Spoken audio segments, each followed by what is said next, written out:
என் பேர் வாசுகி. நான் திருப்பூர்ல இருக்கேன். ஃபர்ஸ்ட் நான் பேசிக் லெவல்ல தான் கொஞ்சம் தான் தெரிஞ்சு வச்சிருந்தேன் கேக்கை பத்தி. ஆனா எனக்கு ஒன்றும் அதை பத்தி நிறைய தெரிஞ்சுக்கணும்னு ஆசைப்பட்டு நான் இன்ஸ்டால தான் நான் மேமோட விளம்பரத்தையே பார்த்தேன். சரி நம்ம இதுல சேர்ந்து நம்ம பார்க்கலாம் அப்படின்னு சொல்லி தான் ஃபர்ஸ்ட் ஃபிளாப் எஃப்எஃப்பி அந்த இது கண்டக்ட் பண்ணாங்க. நான் அதுல ஜாயின் பண்ணதுலயுமே எனக்கு கொஞ்சம் ஒரு கான்ஃபிடென்ட் வந்துருச்சு. இவங்க கொஞ்சம் நல்லாவே எக்ஸ்பிளைன் பண்ணுனாங்க. சரி நம்ம அடுத்தடுத்து நம்ம போகலாம் அப்படின்ட்டு first business course class join பண்ணிட்டேன். எனக்கு அதில் வர ரெசிபிஸ் எல்லாமே சூப்பராக இருந்தது. எனக்கு ரொம்ப பிடிச்சது. கேக் வந்து ஒவ்வொரு டேஸ்டும் ஒவ்வொரு விதமாக இருந்தது. அது வந்து எல்லா கடையிலாம் போனால் எல்லா டேஸ்ட்டும் ஒரே மாதிரி இருக்கும். அந்த எசன்ஸ் மட்டும்தான் ஸ்மெல் வச்சு தான் எல்லாருமே இந்த கேக்குன்னு சொல்லுவாங்க. ஆனால் இங்கே டேஸ்ட் வந்து அந்தந்த கேக்கு தகுந்த மாதிரி டேஸ்ட் இருந்தது. எங்கள் வீட்டில் எல்லாத்துக்குமே அது பிடிச்சது. அடுத்தது நான் அல்டிமேட் டீ கேக் கோர்ஸும் சேர்ந்தேன். அதில் 50 வெரைட்டிஸ் கொடுத்தாங்க. அதுலேயுமே எல்லா விதமான கேக்குமே டேஸ்டாக இருந்தது. அதுக்கு உண்மையாலுமே பிந்து மேம் ரொம்ப ஹெல்ப் பண்ணாங்க. ஆன்லைன் கோர்ஸ் ஆகவே எனக்கெல்லாம் அது தெரியல. ஏன்னா அந்த கோர்ஸ் வந்து நான் ஒவ்வொன்றுமே அவன் மேம் வந்து சொல்லுவாங்க ஒரு ஃபோட்டோ எடுத்து போடணும் எனக்கு அப்படின்னு சொல்லலாம். நான் அதை அவ்வளோ பெர்ஃபெக்டாக நான் எடுத்து போடணும், மேம் கிட்ட நல்ல கமெண்ட்ஸ் வாங்கணும்னு ஒவ்வொரு தடவை நான் அதெல்லாம் பண்ணுவேன். நேரடியாக பண்ணாங்க கூட நம்ம இத்தனை ஃபோட்டோஸ் நம்ம எடுத்து வச்சிருக்க மாட்டோம். இப்போ நான் அதை எடுத்து பார்க்கல நம்ம இப்படியெல்லாம் பண்ணணுமான்னு எனக்கே ஆச்சரியமா இருக்குது. அதுக்கு வந்து மேமுக்கு நான் ரொம்ப ரொம்ப தேங்க்ஸ் சொல்ல போறேன். என்னை நல்லா அன்னைக்கு வந்து எனக்கு ரொம்ப சாட்டிஸ்ஃபேக்ஷனா இருக்குது. ஜாயின் பண்ணதுக்கு முன்னாடி ஒரு ஆன்லைன் கிளாஸ் தான் போனாங்க மேம். அவங்க ஒரு 3 டைப்ஸ் ஆஃப் கேக்ஸ் மட்டும்தான் சொல்லி கொடுத்தாங்க. அதுல பார்த்தா எல்லாம் ஒரே விதமா தான் இருந்தது ஸ்பாஞ்ச் எல்லாம். ஆனா உங்களுதுல வந்து பார்த்ததுமே டிஃப்ரெண்டா இருந்ததுங்க மேம். ஸ்பாஞ்ச் எல்லாமே எனக்கு அது ரொம்ப பிடிச்சது. என் பொண்ணு சாப்பிட்டு பார்த்துட்டுமே நல்லா இருக்குதுன்னு சொன்னாங்க. எல்லாத்துக்குமே அது பிடிச்சதுங்க மேம்.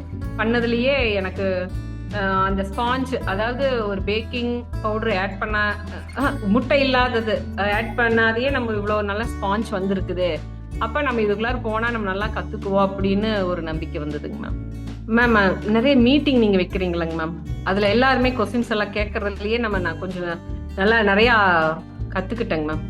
இந்த பேக்கிங்குடைய அந்த ஒரு கேக்குன்னு எடுத்துட்டா அது மெஷர்மெண்ட் எல்லாம் கரெக்டா நீங்க கொடுக்குறீங்க மேம். பேன் சைஸ்ல இருந்து டெம்பரேச்சர்ல இருந்து எல்லாமே செக் பண்ண சொல்றீங்க. இந்த மாதிரி யாருமே சொல்லி கொடுக்கலீங்க மேம். ஆன்லைன் போனாவே இந்த மாதிரி இப்படி இருக்கணும், இவ்வளவு டெம்பரேச்சர்னா இவ்வளவுதான், இந்த பேன் சைஸ் தான் எடுக்கணும் இந்த ரெசிபிக்கு அப்படின்லாம் யாரும் சொல்லலைங்க மேம். பேன் சைஸே சொல்லவே இல்லைங்க. அது நாங்களா இந்த பேன் எடுத்து நம்ம பண்ணலாம் அப்படின்னு தான் நாங்க பண்ணணுங்க மேம். ஆனா நீங்க அந்த இதெல்லாம் சொல்லி கொடுத்தது எனக்கு ரொம்பவுமே புரிஞ்சிருச்சுங்க மேம். ரொம்பவும் இப்ப யூஸ்ஃபுல்லா இருக்குதுங்க மேம். இப்ப எதுனாலும் நம்ம எந்த குவான்டிட்டி எடுத்தாலும் நம்ம இந்த சைஸ், நம்ம பேன் சைஸ் நம்ம இது ஓகே அப்படிங்கிற மாதிரி அளவுக்கு எனக்கு தெரிஞ்சிருச்சுங்க மேம். இப்ப டீ கேக் கோர்ஸ்லங்க மேம். இப்போ ரசமலாய் ரீசெண்டா பண்ணணுங்க மேம். பர்த்டேக்கு எனக்கு வேணும் அப்படின்னே சரி அதை நம்ம ட்ரை பண்ணி பார்க்கலாம் ரசமலாய்னு சொல்லிட்டு எல்லாருமே சாப்பிட்டு அதை பார்த்து நானே சாப்பிட்டு பார்த்தேங்க மேம்.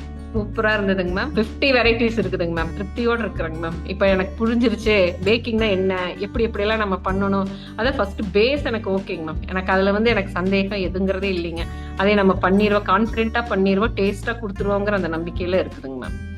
மேம் நீங்க எக் ரெசிபி மட்டும் இல்லாத எக்லெஸ்ஸும் நீங்க அதை சொல்லி கொடுத்துருக்கீங்க மேம். அதனால எனக்கு அது ஒரு பயம் இல்லைங்க. யார் எக்லெஸ் கேட்டாலுமே அதையும் நான் கான்பிடென்ட்டா செஞ்சு கொடுத்துடலாங்க மேம். நீங்க இவ்வளவு பொறுமையா சொல்லி கொடுத்தீங்க மேம் எங்களுக்கு. அதுவும் தமிழ் உங்களுடைய ப்ரொனன்சியேஷன் சூப்பருங்க மேம்.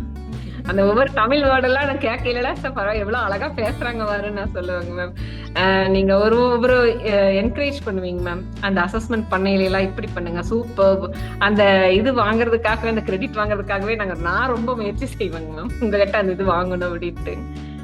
அப்புறம் நீங்க ரொம்ப என்கரேஜ் எங்களுக்கு பண்ணுவீங்க. மீட்டிங்ல எல்லாமே நீங்க ஒவ்வொரு தாட்டு வாங்க ஜாயின் பண்ணுங்க இந்த மீட்டிங்ல எல்லாம் அப்படின்னு சொல்லி எங்களுக்கு மெசேஜ் போடையில நான் பண்ணுவேன். மீட்டிங் ஜாயின் பண்ணிருக்கேங்க மேம். ஒவ்வொரு தாட்டு நான் அதையெல்லாம் பார்க்கல பரவாயில்ல இவ்வளவு நம்மளை மோட்டிவேட் பண்றாங்க. ஆனா நம்ம ஏன் இப்படியே இருக்கோம் கொஞ்சம் அது மனசுக்குள்ள இருக்குதுங்க மேம். ஆனா பண்ணிடுவேனுங்க மேம். தைரியமா கொஞ்சம் இருக்கிறேங்க மேம். எனக்கு அந்த பயம் இல்லைங்க மேம். எது கொடுத்தாலும் நான் பண்ணிடுவேன்.